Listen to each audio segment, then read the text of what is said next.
নমস্কার, আমার নাম সায়ন্তিকা সামন্ত। আমি অবলাপালা শিশু শিক্ষা নিকেতনের প্রাক্তন ছাত্রী। বর্তমানে ক্লাস 5-এ পড়ছি। আমি কবি শুভদাস গুপ্তের লেখা আমি সুভাষ বলছি কবিতাটি আবৃত্তি করে শোনাচ্ছি। তোমার পাথরে দিয়েছি মালা, এত ফুল তুমি চাপা পড়ে গেছো। তুমি পাথর না হলে রাগ করতে। 56 বছর আগে এক মধ্যরাতে এলগিন রোডের 3 তলার ঘরে আলো জ্বলছিল। চাদর গায়ে এক ছায়া মূর্তি পায়চারি করছিল অবিরাম। বাইরের রাস্তায় ইংরেজ পুলিশের চর সতর্ক সজাগ চোখে দেখছিল।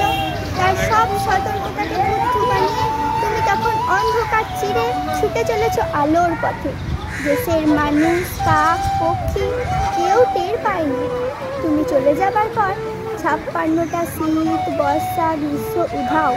তুমিও সেই থেকে প্রত্যেক জানুয়ারিতে পৃথিবীর এপাড়া ওপাড়া সব মাটিতে তোমার অনস্বর পায়ের ছাপ, সব রাইফেলে তোমার বুকের বারুদ, সব কুচকাওয়াজে তোমার স্বপ্নের ছন্দ।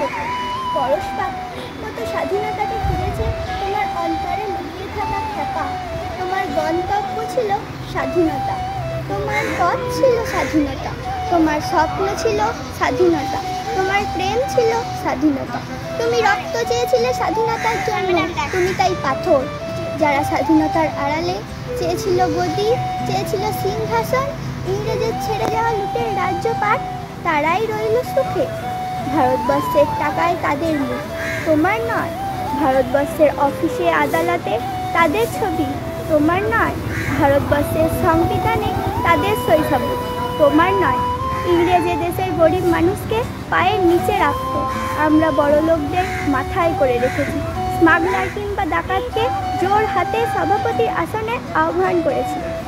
ইংরেজে দেশের ধন সম্পত্তি লুট করত, আমরা দেশটাকে বেচে দিচ্ছি। ইংরেজ দিয়েছে চাবুক, লাঠি, গুলি, আমরা দিচ্ছি মাস্তান, মাফিয়া, নেতার গুলি। ইংরেজ দিয়েছে কালাপানি আর সেলুলার জেল, আমরা দিচ্ছি টিভিতে সুপারহিট মোকাবিলা আর আইনসভায় আয়রাম গয়রামের খেল। 56 বছর আগে এক মধ্যরাতে পরাধীনে দেশ ছেড়ে তুমি চলে গিয়েছিলে স্বাধীন এক স্বদেশে ফিরে আসবে স্বপ্ন নিয়ে। তুমি ফিরে আসনি, স্বাধীনতা এসেছে আর কাঁধে ঝুলি ভরে নিয়ে এসেছে ভোট নামক রাজস্ব যোগ্য, গণতন্ত্র নামক চেয়ারত মাৎসর ন্যায়, সংহতি নামক বিস্ফোরণের চুরমার, ঐতিহ্য নামক মন্দির মসজিদের ঝগড়া, আর আসমুদ্র হিমাচল ভরিয়ে দেওয়া ভাষণ, ভাষণ আর ভাষণ। 56 বছর ধরে তুমি পাথর হয়ে আছো।